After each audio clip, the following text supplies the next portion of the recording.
There you go. So good evening, all, and welcome to our November module of the Atlantic School of Discipleship. And I'm looking forward to sharing some information and conversation with you. And I guess before I begin, are there any sort of technical or other questions that you want to raise? Here. Ready to go? Yeah. Is your lesson plan ready? All right, then. Please join me in prayer. Holy One, we thank you for the gift of your call to be your people. We thank you for the journey of our own discipleship. We thank you for the communities within which we live and move and find meaning. And we ask that as we do our learning and growing and talking this evening, you might bless us and strengthen us to be to be your people in your world. Amen. Amen. So I'm working through a bit of a cold here tonight. So if I pause, please excuse me. I'll be back. So our focus for this month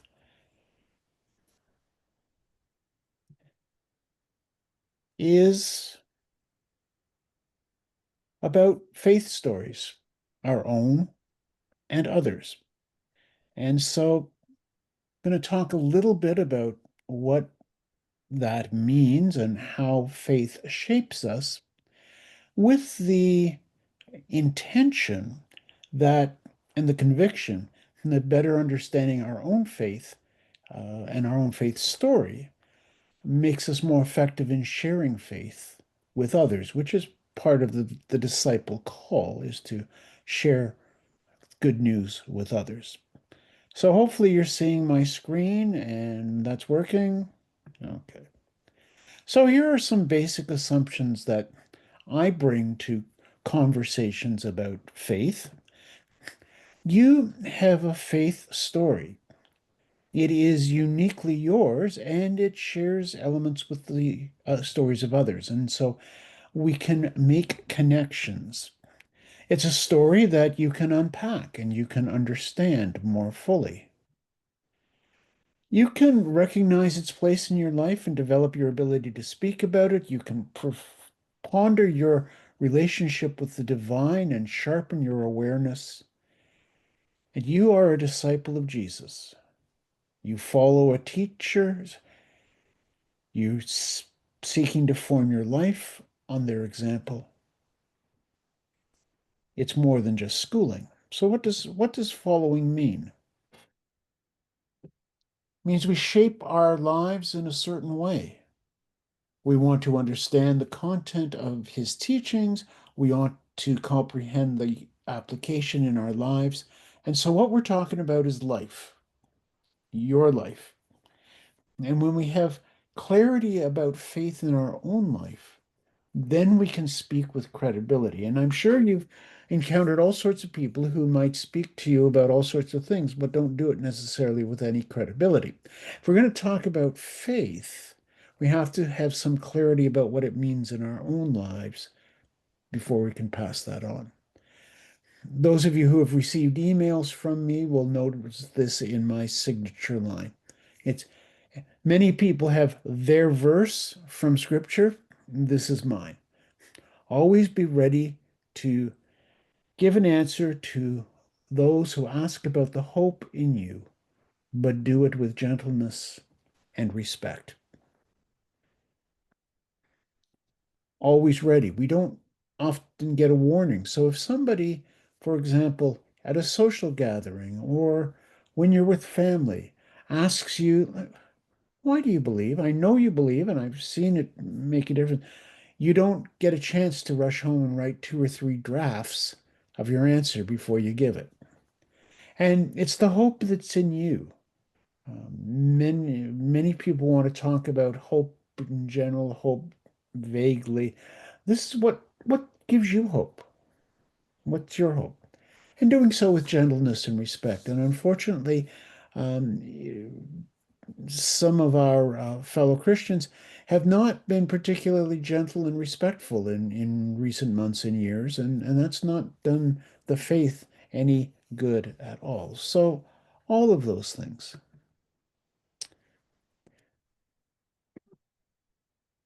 We can talk about our lives in terms of pilgrimage. Discipleship is a journey. It's a it's a journey from where we were to where we are to where we will believe we will be in the company of the Spirit. The Camino de Santiago is a famous one. Some of you may have done it.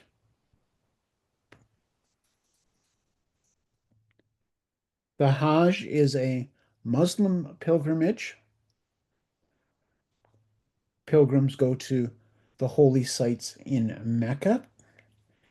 And there are similar concepts in many types of religions, many branches of faith. The idea of a spiritual journey as part of growth and discovery. But there are other kinds of pilgrimages too.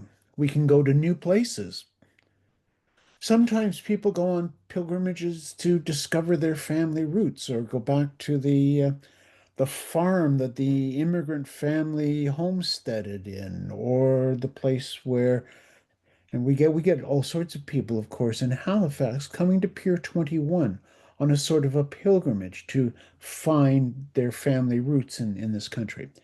We can have a pilgrimage that is a new experience. We volunteer someplace where we've never been before and learn about that experience. And we can go on mental or intellectual pilgrimages, wrestling with new ideas and new thoughts.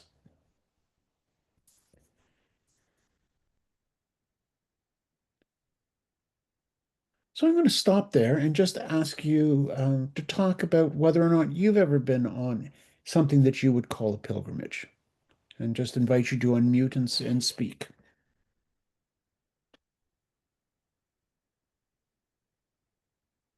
Oh, I thought they were having me on mute so they could speak. I have done the Camino de Santiago. Okay. I've also been to Iona, although I did not do the full pilgrimage. It was amazing to see what people had done there. And it is my intention at some point to do the Camino in Nova Scotia, which I hear is quite amazing. I haven't had the opportunity yet because, I still work. But Great. the Camino de Santiago was amazing. Great. Yeah. I have done the pilgrimage at Iona, and so I know whereof you speak. Yeah. Anybody else? Iona is a very spiritual place, even if you don't go on the pilgrimage. Yes. This is very true. This is very true.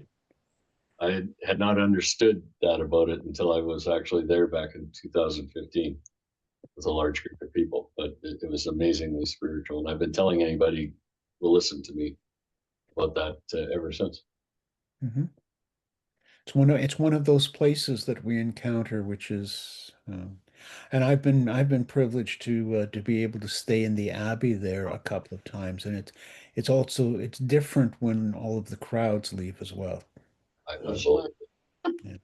Anyway, other people, pilgrimages that may be technical pilgrimages, or they might have been pilgrimage to special places, or pilgrimages inside. I've been on a pilgrimage of new knowledge in terms of technical information. I am the new chair of the stewardship committee, and as that, a whole world of knowledge has opened up, and it has helped me exactly to explore my faith and to see stewardship not as a fundraising. And that's where you say to be gentle, to talk to people about stewardship is to be talking about discipleship Mhm. and how to live. So I'm finding it's a way to be gently approaching that topic. Super, thank you. Anyone else? I don't know how many of you have heard of the author, Paulo Coelho, I think is his name. He's a South American author. He's most famous for the writing of the book The Alchemist, which is an amazing story. But he also wrote a book called The Pilgrimage, which was a recounting of his experiences on the road to Santiago, de Santiago. And in reading that book, I felt like I had participated in a kind of pilgrimage. Another sort of literary pilgrimage that I went on was the movie The Wild, which is an amazing story about this woman on attempting I think it's the Pacific. Oh, yes. And her struggles and stuff like that. So both of those I think are examples. But I highly recommend Paulo as an author. Okay, thank you. Anybody else? No? Okay.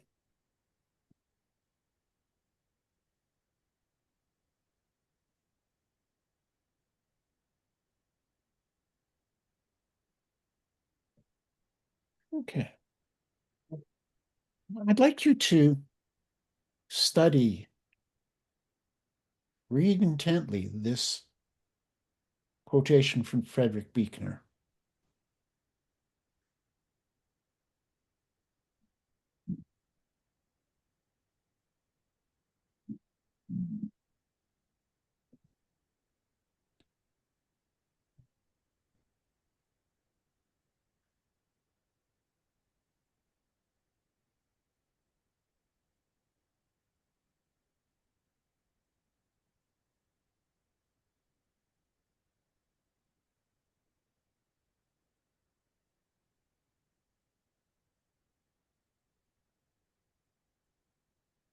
And because I can't see you and see you wave, I'll just invite you to unmute and tell me what that says to you, if anything.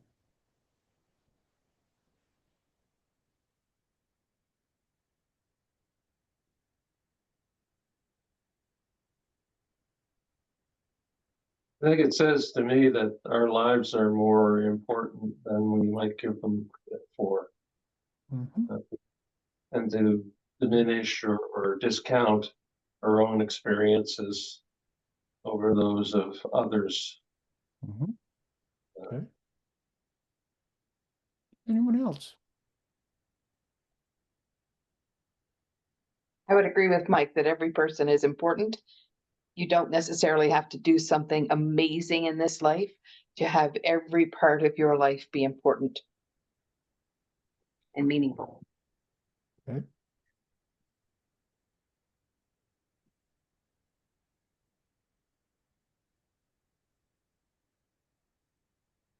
It also speaks to me of the reality that if we are looking for the holy, one of the places to look is within ourselves.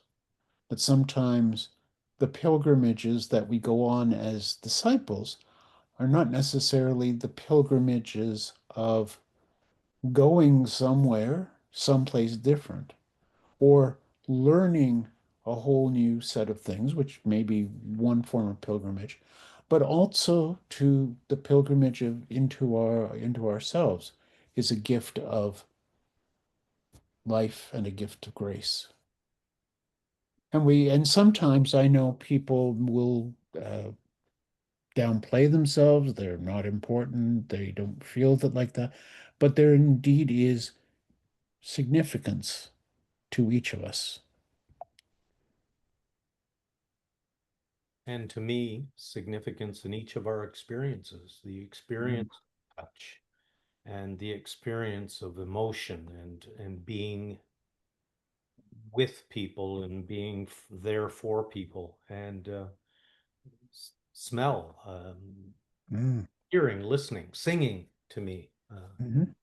Very important part of my discipleship and my my belief in ministry, in that many, if not all things are some form of ministry, and music is a very important part of my discipleship and my walk in this world. Thank you. Thank you, indeed. So every field of knowledge, every place of searching, every type of growing and learning often has its own basic words. And so here are some of the basic words that go along with understanding our faith story. Faith is trust or confidence in someone or something. And I'd like you to just note that because often in our modern world, in our northern and western world, faith is often seen as agreeing. If you say you have faith in something, it's often that you are agreeing. Do you believe? And usually belief has to do with certain propositions. It's worth noting that in the Gospels, when Jesus' followers are said to believe in him, it's not about certain doctrines like David was talking with us last time. It's not about certain passages of scripture. It was about the relationship of trust or confidence. That's what faith and belief mean. Spirituality is an idea of practice relating to the human soul and usually has convictions about life and truth and relationships. And religion is where we take the beliefs and we codify them or we coordinate them and we express them in teachings and behavior. And religion is usually a matter of communities of people gathering together. There are perhaps exceptions, but that's how most of us experience religion in this world. So we're trying to talk about the realities we have been we have grasped or been grasped by. I'm not always sure. I'm not always sure whether it's me that's grabbed hold of this feeling, this thing, this experience, or it's grabbed me. And just it's the words we have about God. And so sometimes the spiritual journey can look very much like this.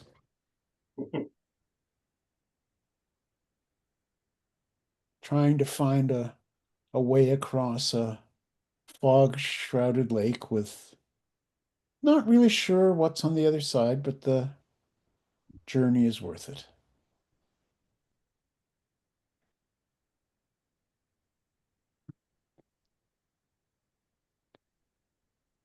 I invite you to read these words from T.S. Eliot.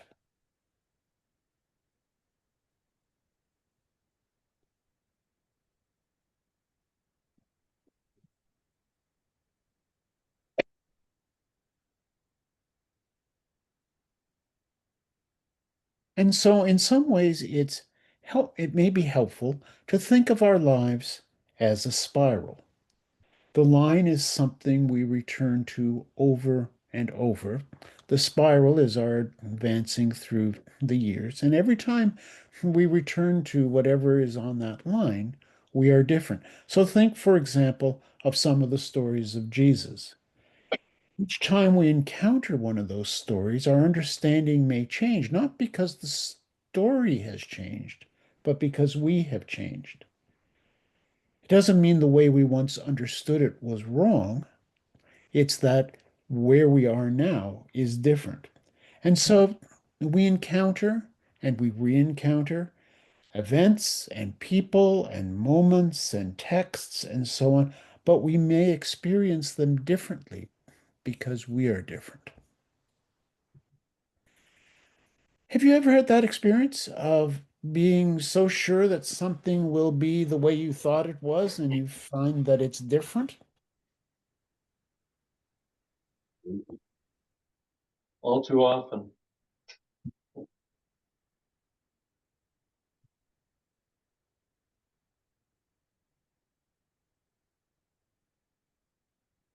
Do any experiences come to mind for anybody that you feel comfortable sharing?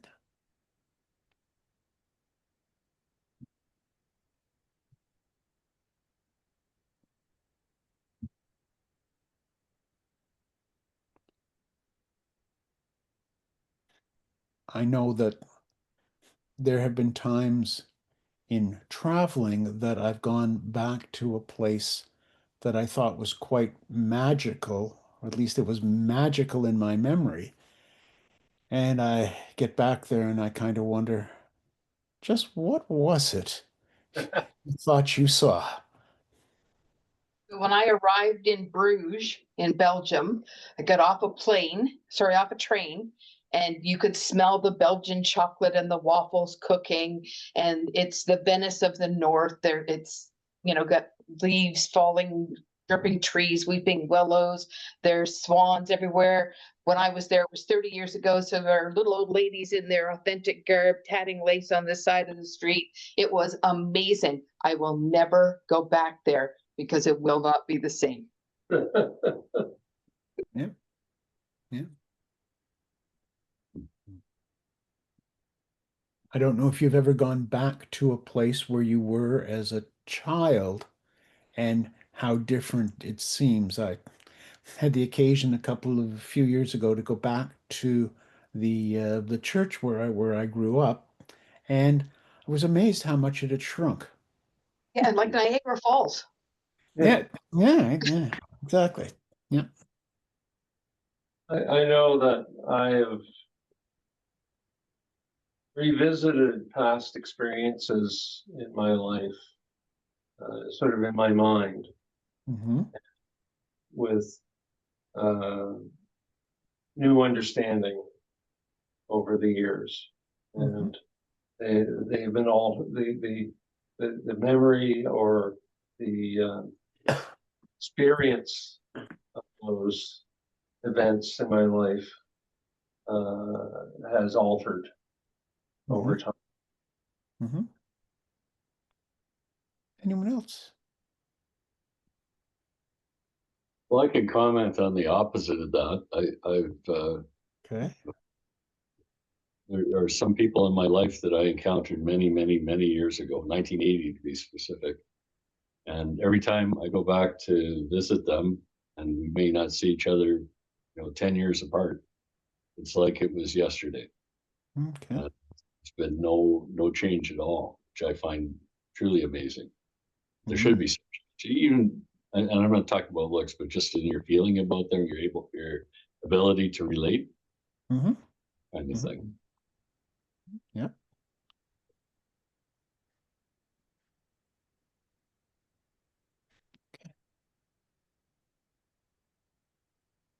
So that spiral is also an image of the way in which we grow, that we don't tend to grow spiritually in a straight line.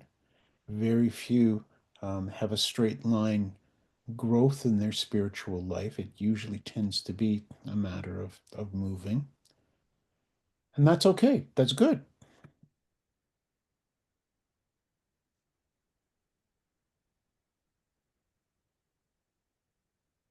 Now, we could think of spirituality as a parade, and sometimes in some religious groups, you think that it might be a parade or it might be a hike. And that's the image when I think about people journeying together in spiritual companionship and pilgrimage. I certainly prefer the language or the image of a hike.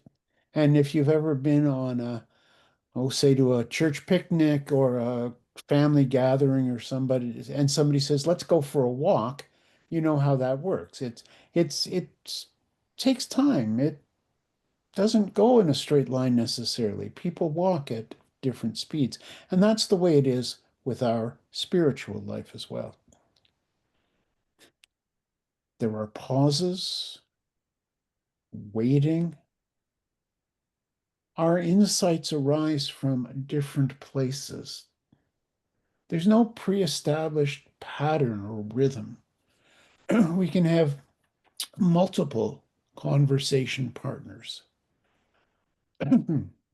So I'd like you to look at these statements and ask the question, are these possible statements about God?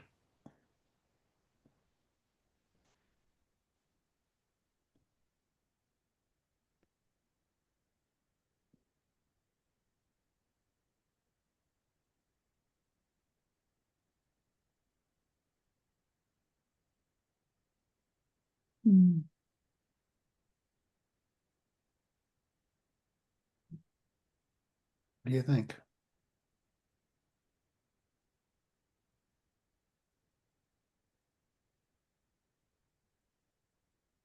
I think they're all viable statements coming from different people, different sources, Mhm. different situations, but it's how you interpret them. I mean, a teenager yelling at their parent is going to be much different than a child who's asking out of a sense of wonder, Mhm. but it all reflects our beliefs or our anger or, whatever the situation is, which is great. So when somebody encounters you with a statement like any one of those, they are also inviting you into the conversation about the nature of God. And it doesn't always, it very rarely shapes itself in terribly churchy language. The last one is the hardest one. That's the one that's the most frustrating and Okay. hard to talk about because injustice exists. Mm-hmm. It's a people thing, Mm-hmm. but people want to make it a God thing. And it's hard to explain that to people or to even talk about it because they want it solved. And it can't be solved unless we work together, and it's not something that they really want to do at that moment. They want somebody to do it for them. Mm-hmm. And so the person who is really genuinely interested in the journey of faith of the others needs to be prepared to put a little bit of space between themselves and that statement, which can be feel kind of almost accusatory, and talk about their own sense of dis disappointment, pain, despair, perhaps with the state of the world. And we might ask the question, how do we think God feels about that?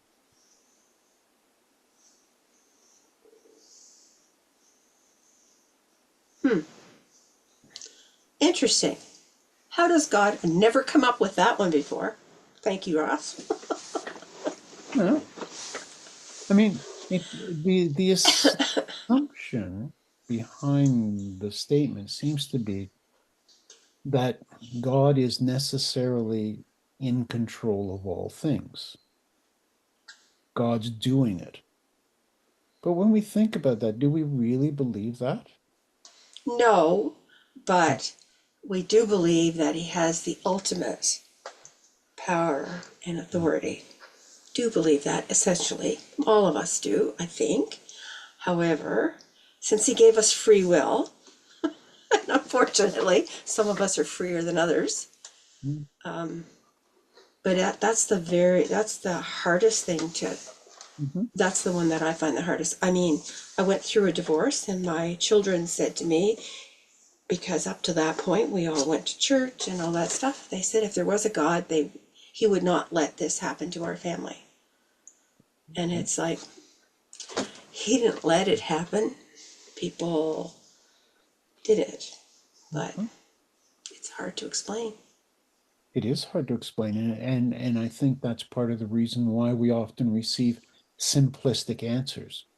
That God did this, God is punishing, God is teaching, God, whatever it is.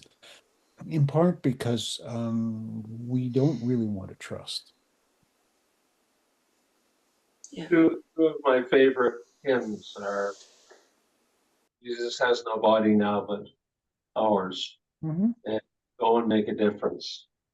And I think that that is fundamental to understanding what our role is in approaching the issues in this world. It's our job to, humanity's job to fight famine, to fight injustice, um, behalf of God. One of the ongoing issues or works of the spiritual journey is to try and determine where we find God in a particular event. Where is God in the things that are on your news feed or the headlines of your newspaper? Where is God when something happens? And that's going to be it's going to be an individual answer, but it's also going to be a very important one for you to think about if you're going to be in a position to talk about what faith means to you with another person. If we're going to be sharing faith stories, we need to have given some thought to what all that means. And it's okay to say, I don't know. Well, I think one place where folk that I've known get hung up is the sense that they have to have all the answers. Oh, I can't talk about faith because what if they ask me a question I don't know the answer to? Well, happy day. Somebody's come up with something original. Yay. And the answer is, I don't know, but let's go and find out together. Okay. Somehow we some folk delude themselves into thinking that being faithful or believing means having all the answers. So I take you back to what we said earlier, that belief is a relationship of trust. Faith is a relationship of trust. I don't know the answer, but I am convinced that I'm in a relationship with one who does know answers. And that's what the journey of faith is. And that's what we're trying to communicate when we're talking about sharing faith stories.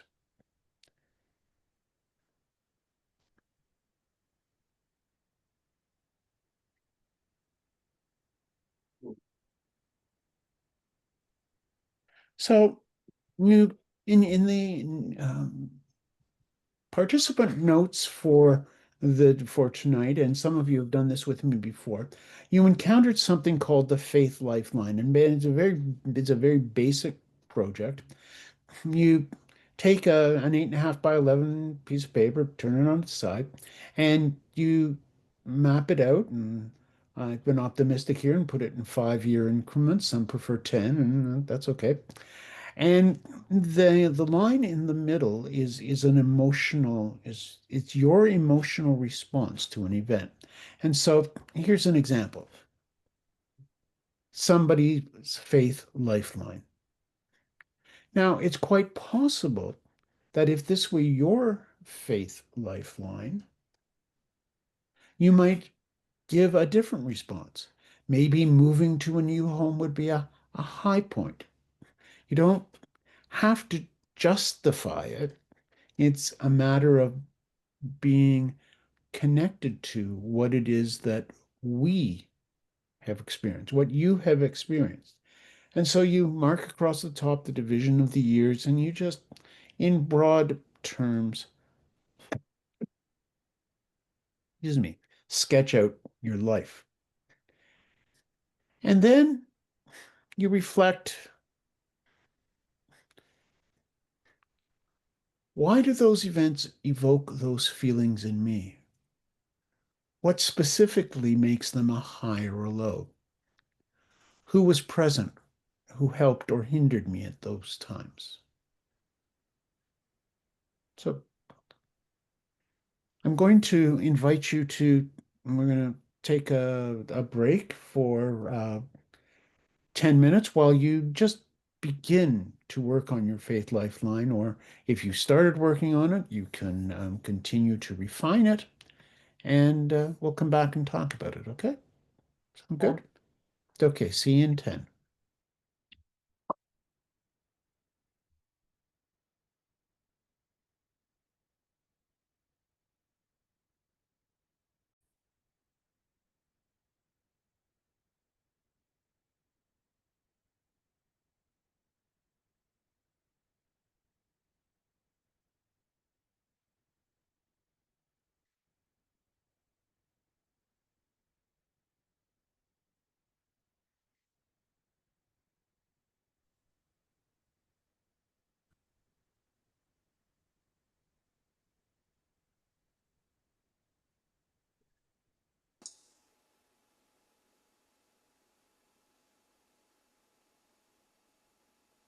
Did we lose everybody, Ross? Oh, they're on their way back. They're coming. You only gave us each other. You didn't put anybody else in our room. What do you mean? We had It God was bless Jerry. He was stuck with me. That was it. Yes, that's right. Yes.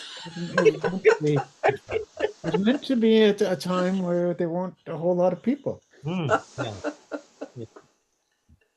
Okay.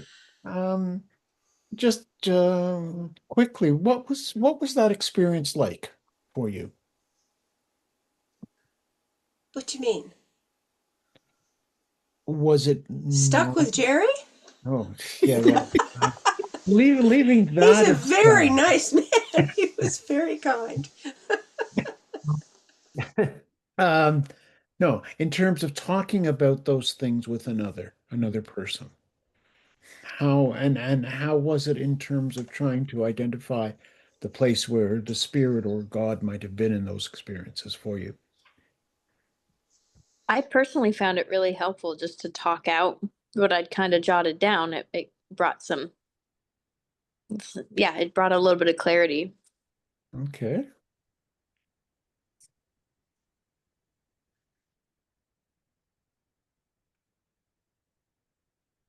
I found it enlightening to hear the stories from other people and how events have affected them or brought them to us, that sort of thing. You know, Yep. Okay. I found, given the forum we're in, I found it incredibly comfortable and comforting to be able to share some very intimate things with a complete stranger, knowing that we come from a similar foundation or a similar base, that we are people who have a belief and share a God and share a set of principles. I'm certain we're all at different stages of our journey, but it was comforting to and I had no difficulty at all sharing with Barb, and I'd like to think she felt the same way. How can you call us strangers? We have talked to you now 4 times. Gosh. Uh, Okay, I apologize. and Jerry and I have been in meetings together, so you know. Yes, yes, exactly. Okay. Can you imagine? I'm sure you can. Someone who might turn to you with those events Mm, and the question of where was God in that? mhm. You know? I mean, as Barb shared about her children at the time of her divorce, or Jerry, you might encounter another set of new parents with a first intellectually challenged child, or any of those things. And so, excuse me,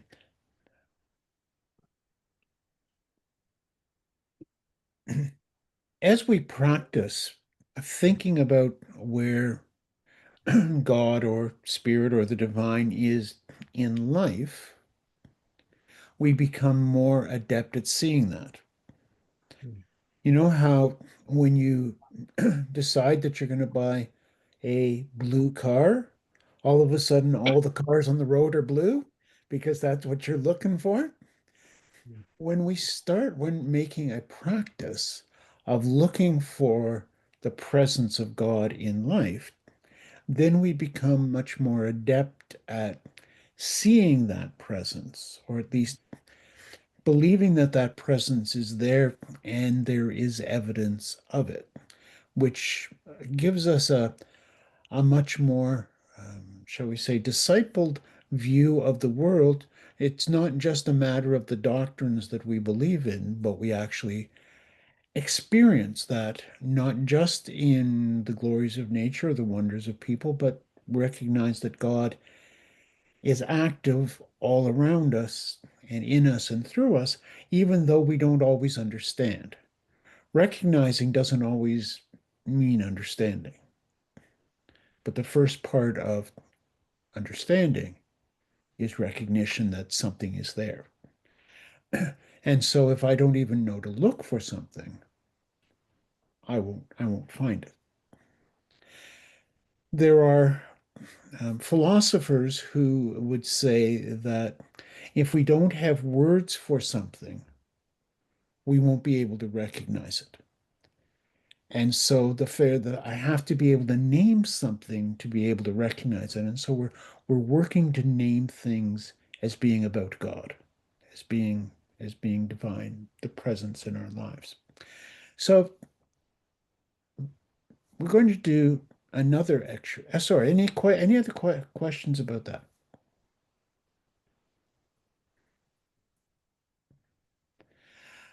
I invite you to continue to ponder that faith lifeline and the presence of God in your life.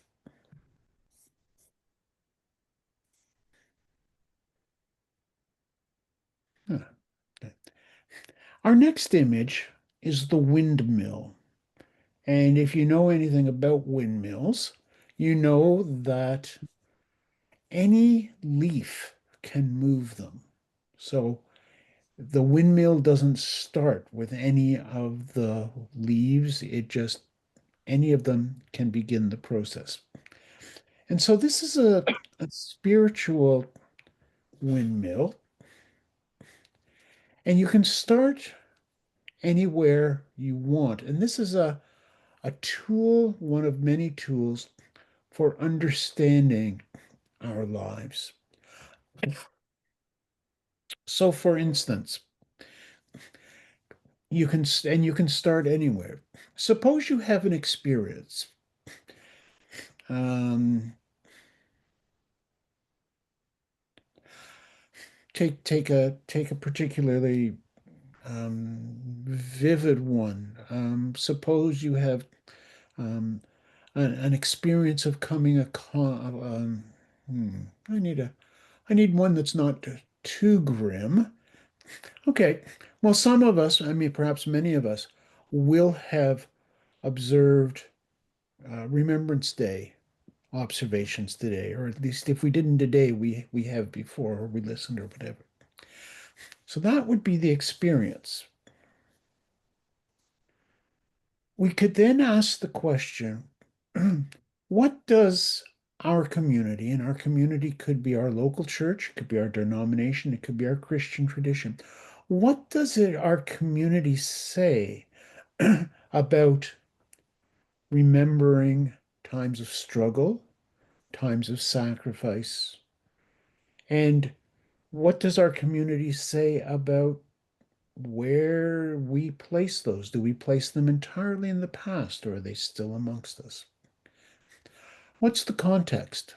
I remember not too long ago speaking with a much younger colleague about conducting Remembrance Sunday services when Canada was actually in the midst of a war in Afghanistan. And Remembrance Sunday services felt very different at that particular. They were very, very different than in the literally decades before and time since. There's just the context. And so where we are is an important part of how we understand God's world. And then what's a symbol, what's an image we might take out of wherever to have that become real for us. So it might very well be in this particular case, it could be the poppy. And alternatively, we could start with the poppy and go around the wheel from there, asking, okay, well, what is this attached to? Well, I think of the countless, it feels countless, remembrance services, Remembrance Day observances that I've been to. I think of the number of times I've watched those veterans shivering in the cold in Ottawa and wondered, you know, they survived the horrors of war and we're going to kill them with pneumonia at this observation, but God bless them, they're there. And why is it important for the community to witness? And what is the context in which we're witnessing now, when increasing militarization and threats in Europe and so on? And so, having pulled all that together, we can then say sometimes, what do I believe, or what do we affirm, or what will we do? Sometimes this is designed to be a help to you to think about events in life, and you say, well, I don't know how to respond. I mean, so many times I hear people say to me, Ross, I'm overwhelmed by the news. I don't know what to do. What do I do about what's going on? How do I feel about what's going on in Gaza or south of the border or in the family of those people I'm really close to? What's it saying to me? And so this is a tool designed to help you work through some of that and come to a conclusion, because often when I'm in those situations, what I end up with is a big pile of mental and spiritual mess. I don't know how to begin to pull it apart and make sense of it. So I need a tool like that. Does that make any sense at all? Mhm. So what I'd like you to do is I'm going to leave that up on our screen. We're going to take 10 minutes, and I'd like you to think about something, maybe something that is particularly perplexing for you at this particular moment. You're not going to have to report back. Um, but I'm going to invite you to take those steps on that wheel and work through whatever your particular challenge is at this particular moment. And then we'll come back in 10 minutes and we'll talk about that. Okay, make sense? All right.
Mm.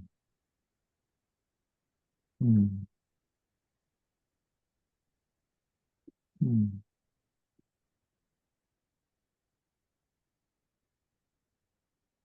Mm. Mm.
How was that exercise? Did it work for you? It's okay to tell me it didn't.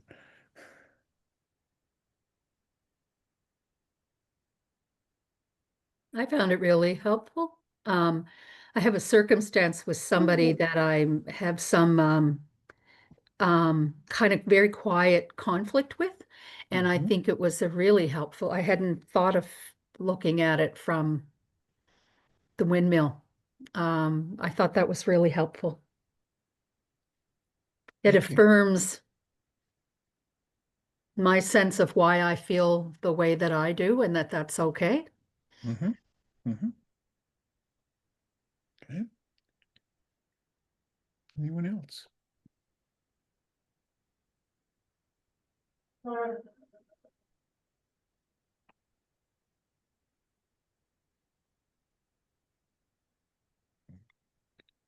Anyone else?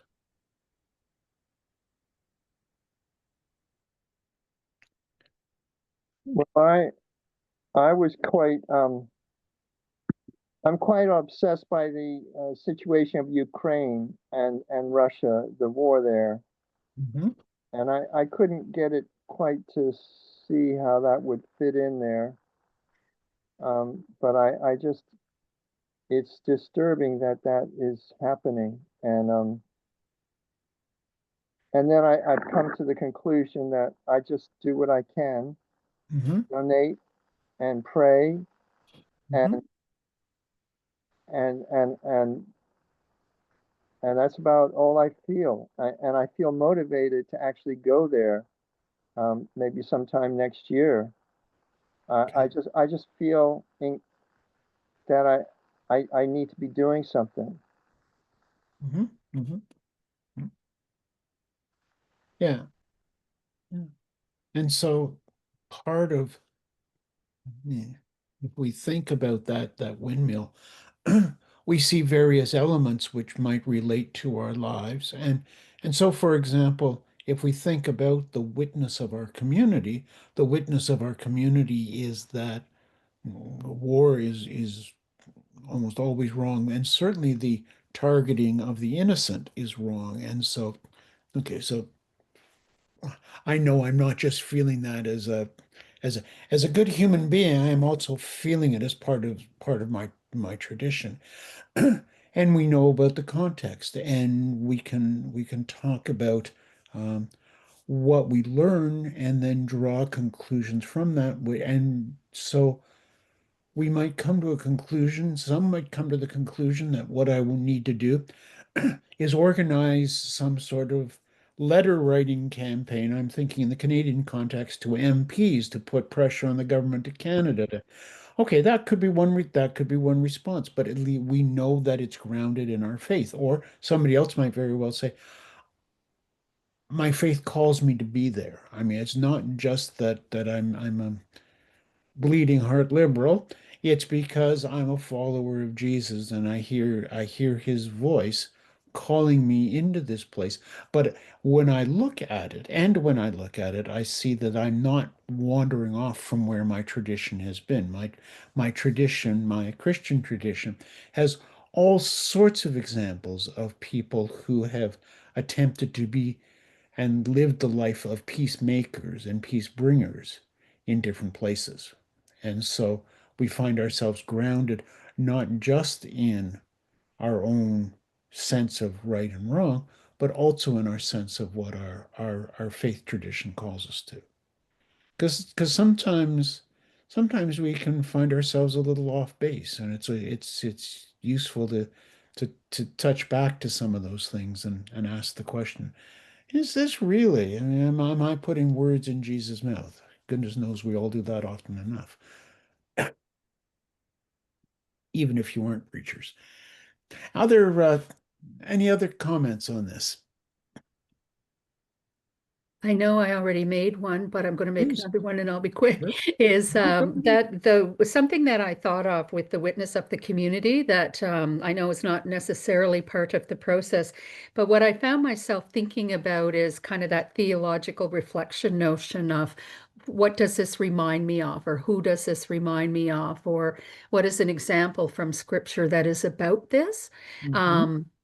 And I thought that was really helpful too. Like, who am I in the story, and who is somebody else in the story, and who are the others in our community in the story? And that was insightful. Yep. Yep. Very good.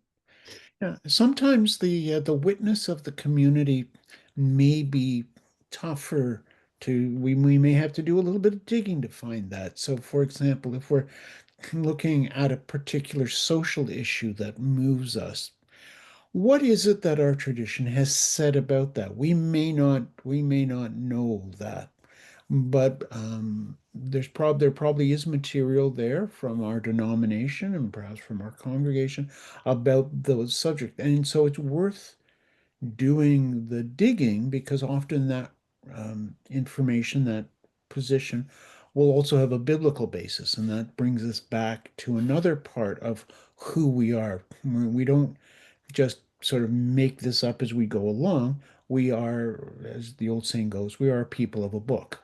We have a story. We have an interesting relationship with that story sometimes, but we do have a story. And we are not without that story. Okay, then.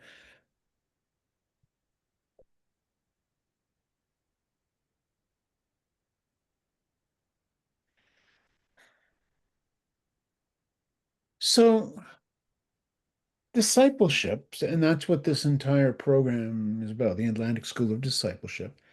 Discipleship is about life. It's not just a little corner of life, but it really is about all of life. It's how impacts how on our decisions, our words, our actions in daily living.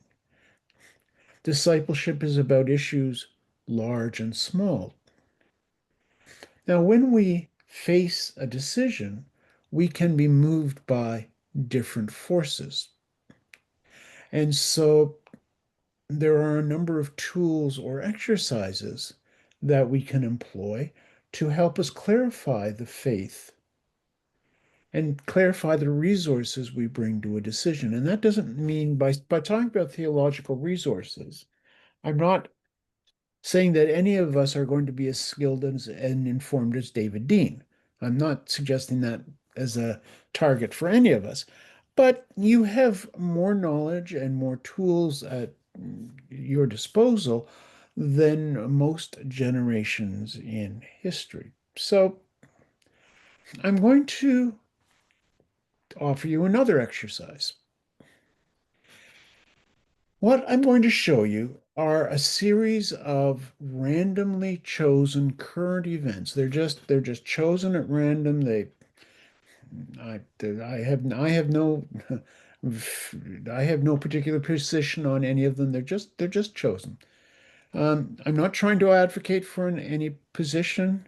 I have to say all of this because some of them are controversial. I'm not assuming a right answer. You're not going to be asked about your decision, but I'd like you to very quickly decide, is a yes, no? And if you're unsure, go with your gut feeling. So you might need a piece of paper. I don't know.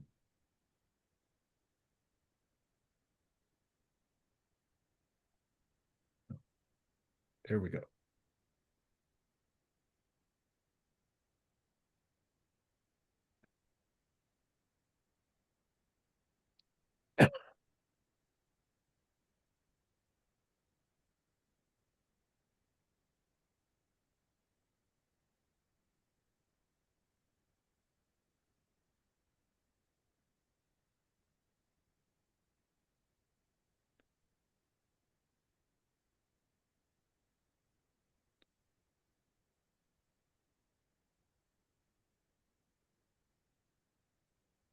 Okay, so now what I'd like you to do is I'd like you to take the decision that was easiest for you and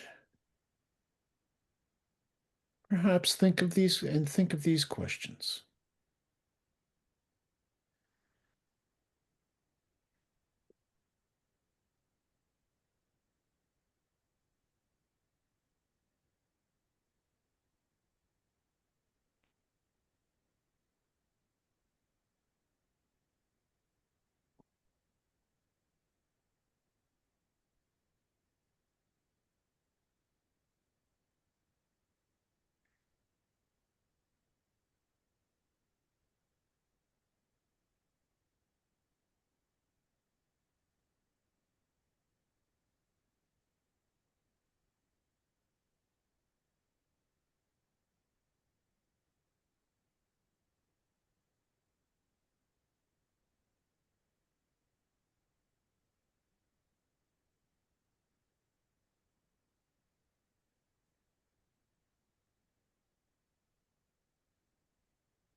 Once again, I'm going to send you out to your breakout rooms just to talk about what that experience was like.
Oh,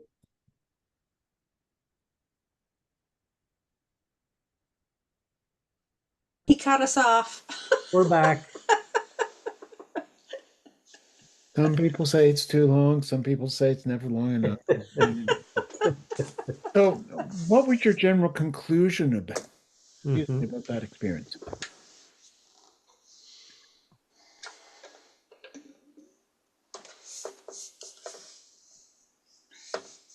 Gut reactions were much easier when you don't have all the facts or time to discuss it.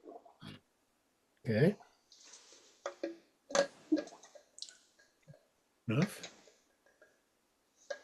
Anyone else? Just to maybe to on that point a little bit, I think what we talked about is sort of the notion of how how our experience of something will impact or influence kind of our quick immediate response. Sure.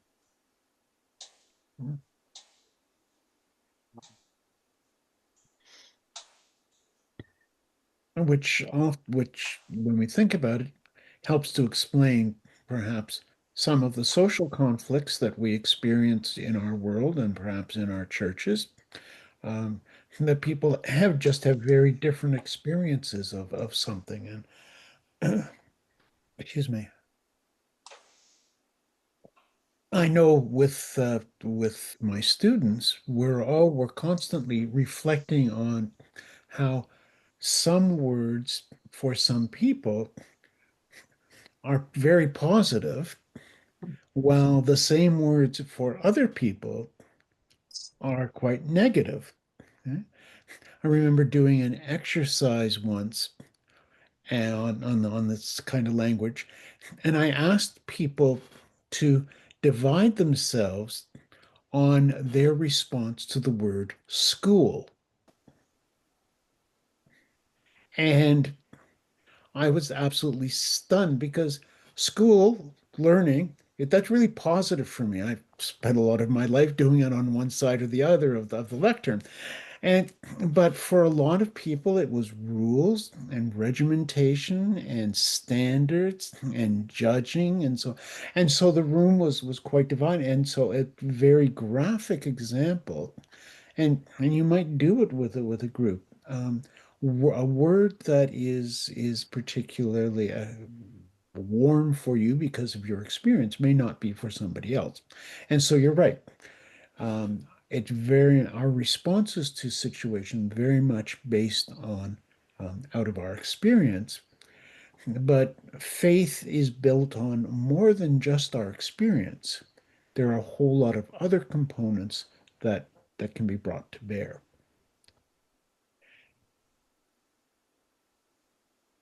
Don't stop there. Keep going. Where am I going? What are the other components? Keep going. Oh, well, I mean, um, like, when I talk about like what should I do as a person of faith,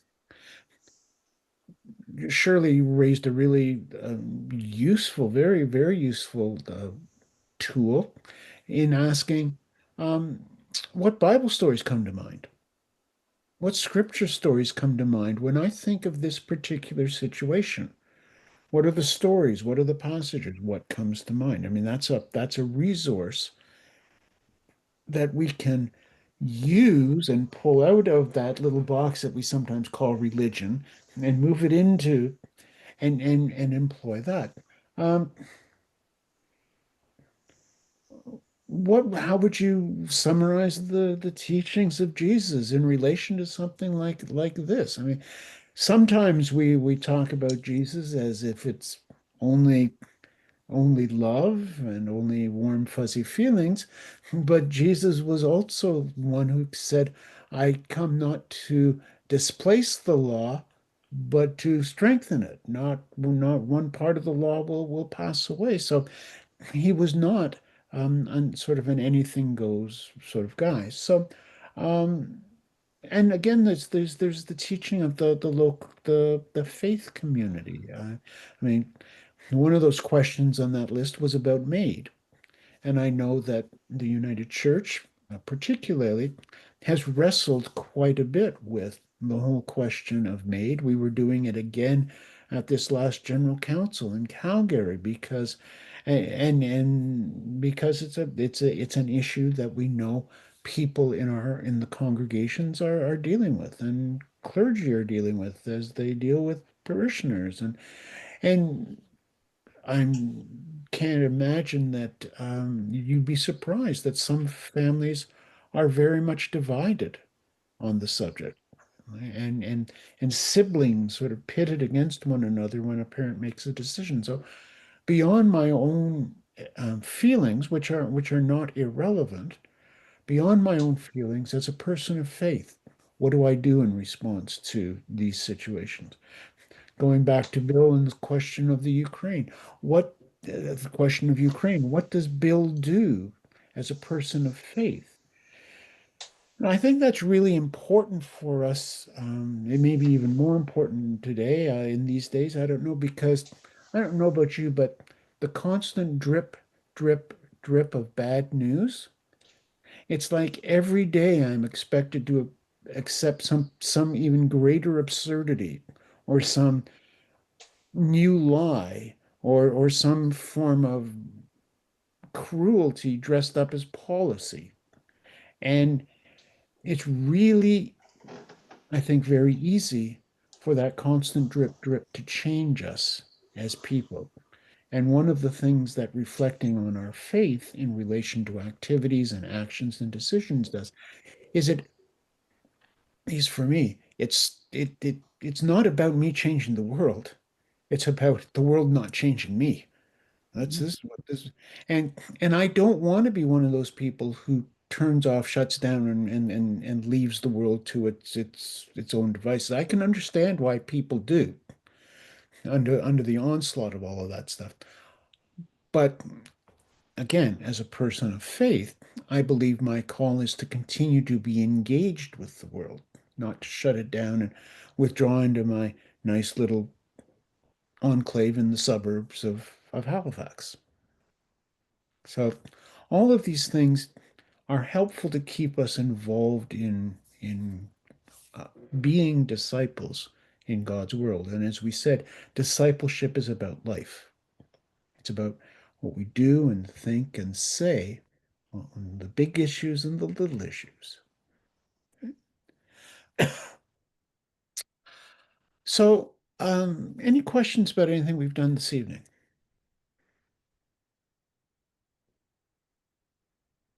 Okay. In preparation for next time, in 2 weeks' time,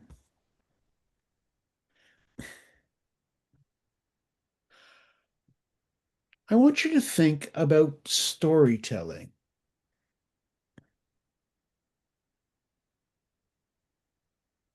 And I want you to recall someone from your past or present who tells great stories.